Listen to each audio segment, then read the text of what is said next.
Let me ask you something. What is the difference between, let's say, your pet and a wild animal? One of them has already been tamed and has already formed a mutual symbiosis with us because they have adapted to our urban life. But the other is meant to live in the wild, right? They're meant to be free and untamed and definitely not urban.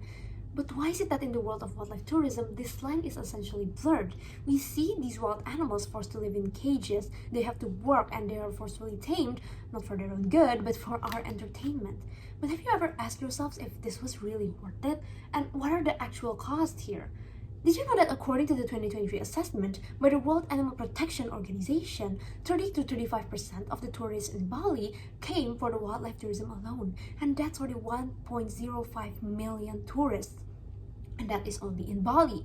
Worldwide, the wildlife tourism market reaches its value up to more than 150 billion US dollars as of 2023. So it is apparent that the market for wildlife tourism is huge and the demand is there. But does that mean the welfare of these wild animals go linear with the profits that these companies are making?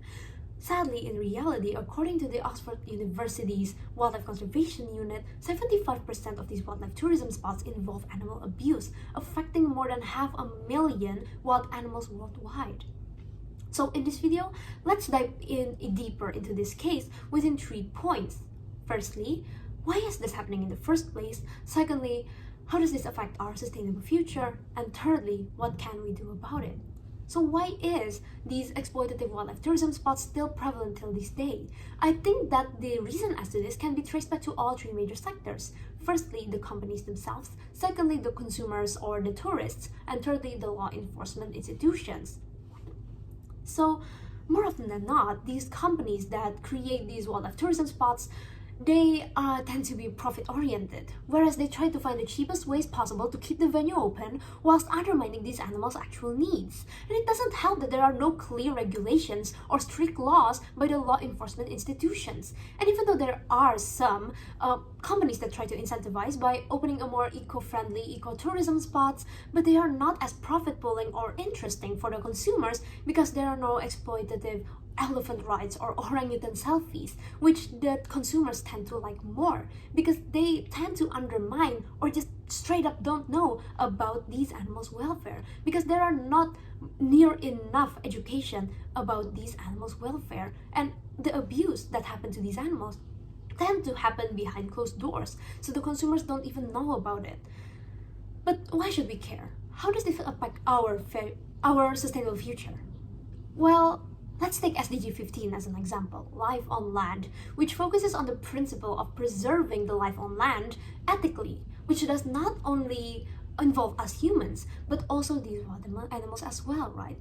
And the fact that there are still demands that we take these animals from their natural habitat and even destroying those habitats, we are ruining the ecosystem and the food chain, means that not only have we failed SDG 15, but also 12 and 13 and maybe even 14, because it's not only zoos that are doing these exploitative exhibitions, but also aquariums, for example. So what can we do about it?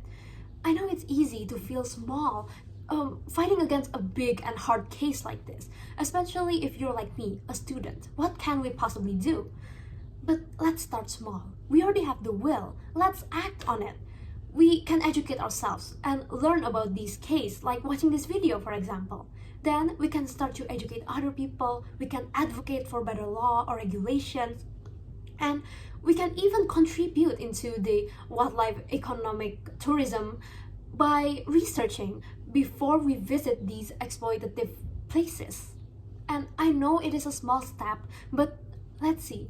Even astronaut Neil Armstrong said himself, and I quote, "A small step for man is a huge leap for mankind." So let's act. So starting today, I am Annabelle and I challenge you and myself to fight against these exploitative wildlife tourism spots, not only for these animals, but for our sustainable future as well. Thank you for watching.